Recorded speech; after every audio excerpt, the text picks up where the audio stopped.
Every Tai Chi technique requires a proper setup prior to its final execution. In this video, we will look at 5 different Tai Chi techniques, all initiated from the same starting position so you can clearly see each transition from beginning to end. Visualizing each movement is the first step. Understanding the mechanics behind each movement is a bit more challenging, and I will be breaking that down in this video as well. Hey everybody, welcome back to the channel. In today's video, I'm going to explore some similar looking movements in Tai Chi that have very different internal mechanics and energies, and explore what those differences are and how we can, as Tai Chi practitioners and students, learn to distinguish them. What we're going to look at is comparing the movement in Parting the Wild Horse's Mane and the movement of Ward Off in Grasp the Sparrow's Tail, coming from the same ball carrying position. If you're new to the channel, I'm Dr. Todd Martin, creator of the Tai Chi Code.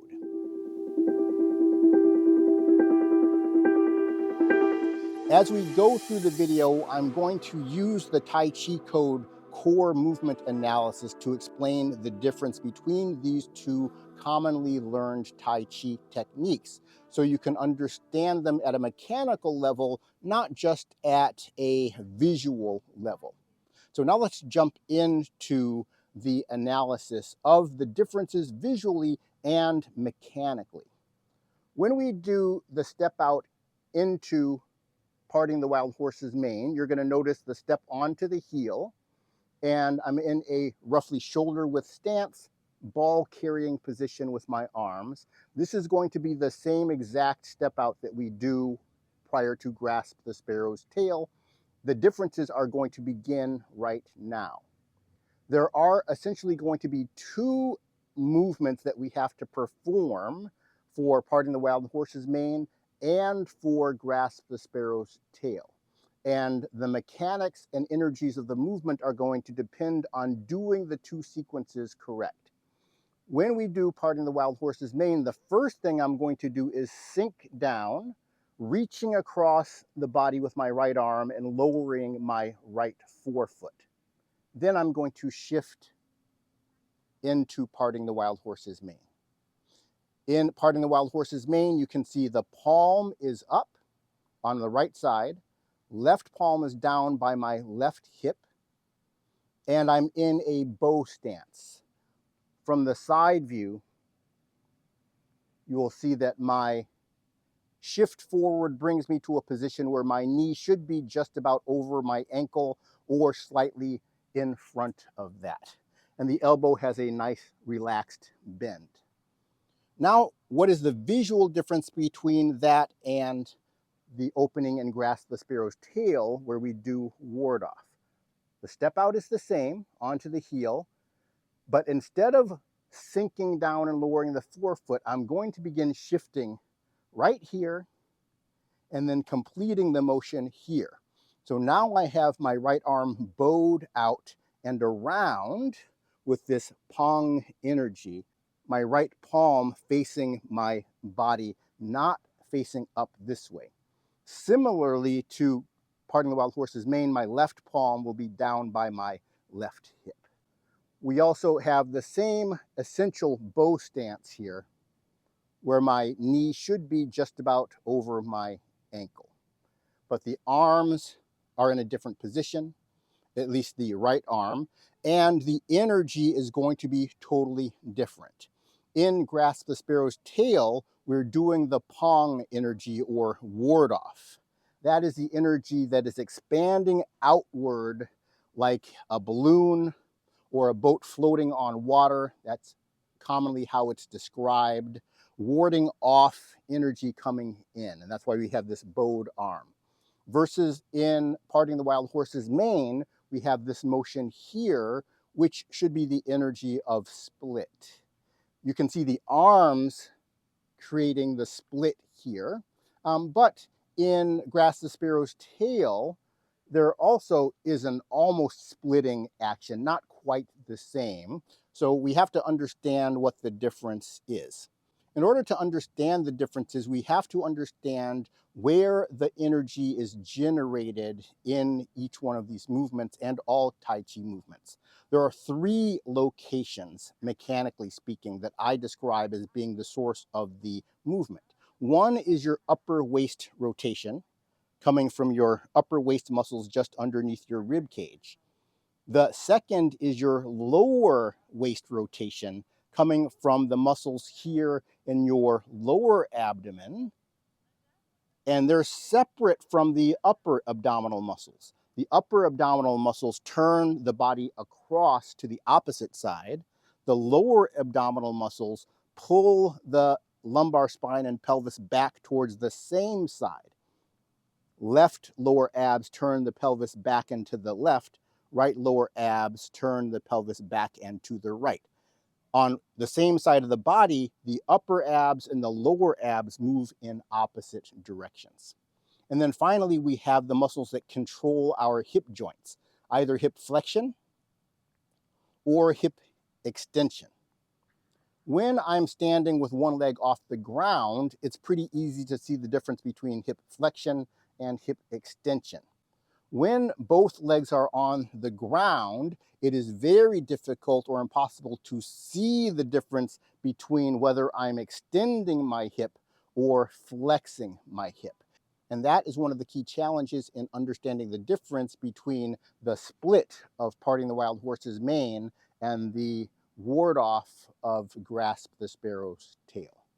Now let's go into all three of these energies and how they are different between the two movements. And after I do Grasp the Sparrow's tail and Parting the Wild Horse's mane, I'm also going to show you, beginning in the similar ball carrying position, some other movements that are within the Tai Chi forms that we learn, and show you the different energies and mechanical movements for them as well. For Parting the Wild Horse's mane, when we step out, let's just analyze this position where I've placed on my right heel. In the core, in this position, my upper waist is turning to the left, which is why my right arm is going to be active or full, reaching around to the left. My lower abs are going to be active on the right, turning back and to the right. So we have a torsional rotation here, upper and lower waist moving in opposite directions. That is what places the foot onto the heel in conjunction with the hip energy, which is going to be flexion of my right hip. That's how I step out onto the heel. Now I need to lower my forefoot and sink the body weight. That is going to involve continuing the upper waist rotation the same, continuing the hip action the same, and what I'm going to do is change the lower abs from turning to the right to turning to the left. There's two ways you can practice doing that. The lower abs have a turning function, which you can think of as rotating your belly button, and they also have a tucking function.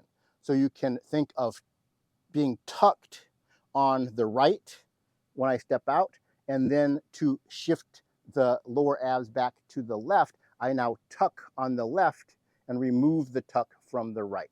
As far as the rotational visualization, think of the belly button turning to the right here, and now you turn the belly button back to the left, and that creates the sinking action. From that point, now we're going to shift forward into Parting the Wild Horse's mane. So what's going on here? The upper waist is going to stay the same. There's no change in my upper waist rotation between the time I step out, lower, and do Parting the Wild Horse's mane. I'm turning around to the left.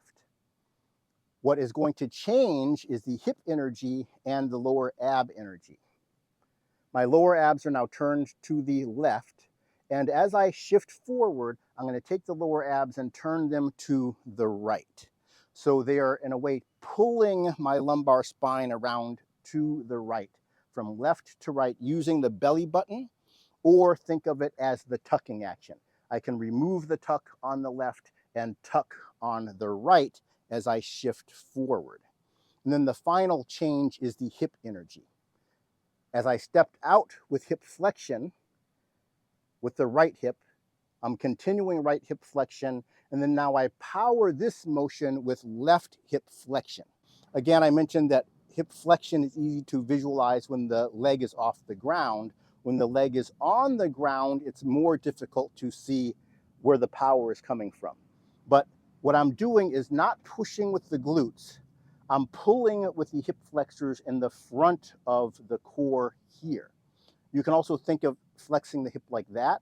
So I'm going to flex my left hip, and then I'm going to take the belly button and turn it around to the right. When we do that all in one movement, it just looks like a continuous flow. And it's hard to see, but the feeling in the left leg should be one of pulling forward, not pushing back off the ground. Pulling forward as we rotate the belly button. And then if you're doing this in the Tai Chi 24 form, you can kind of verify that you've done that correctly, because you should move into the next transition, the half step up, just by turning the upper waist to the right. And that's going to peel your rear foot off the ground because your hip energy is not pushing back. Had we been pushing back, just turning the upper waist wouldn't remove your leg from the ground. So those are the movements in Parting the Wild Horse's Mane. Let's look at the movements in Grasp the Sparrow's Tail and how they differ. The step out is the same. And now instead of shifting the lower abs back to the left and lowering the forefoot, I'm going to begin the first shift of weight right from this position by extending my left hip using the glutes. Upper waist and lower waist are going to stay the same as I do that motion here. You'll notice how that does not finish off the movement of ward off. It's only half of the movement right there. Here I have extension from my left hip. The lower abs or belly button are turning to the right. Upper abs are still turning to the left.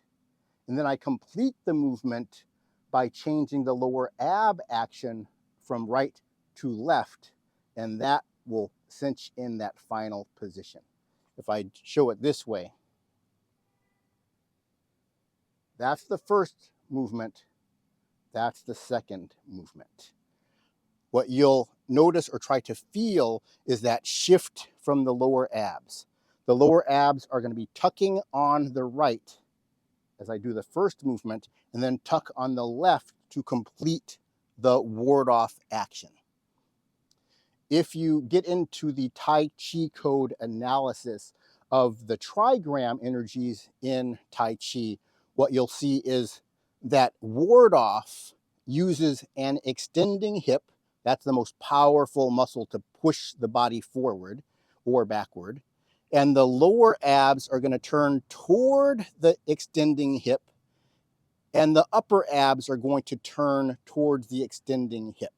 Essentially, the lower ab rotation and upper ab rotation are bouncing off of the extending hip, and that is what's creating that outward energy. But it has to be done in two sequences. First, this is actually pluck, not ward off. Then when I add the lower abs in, now I have the full ward off energy. Whereas when we did Parting the Wild Horse's Mane, this motion here is split energy. The upper waist is turning towards the flexing hip now, and the lower abs are turning away from the flexing hip. A very different energy than in Grasp the Sparrow's Tail. If you want to test out whether you're pulling or pushing with your rear hip, after you do Parting the Wild Horse's Mane, you should have your left hip in flexion. Now extend your left hip, and that is what should happen. There's a difference between that motion, which is hip flexion, and that motion, which is hip extension. If you extend your hip and nothing changes with your arm, it means you may not have been doing or using the right energy. In the next section of the video, I'm going to look at several other movements in the Tai Chi forms, beginning from the same step out from the ball carrying position. I'm going to look at hit tiger, I'm going to look at shoulder strike, and I'm going to look at strike the ears with double fist. If you're interested in that section of the video, join me on my website where I will offer the full video. It's free of charge, but I'm going to take it off of the YouTube platform for people who are interested in more long form content.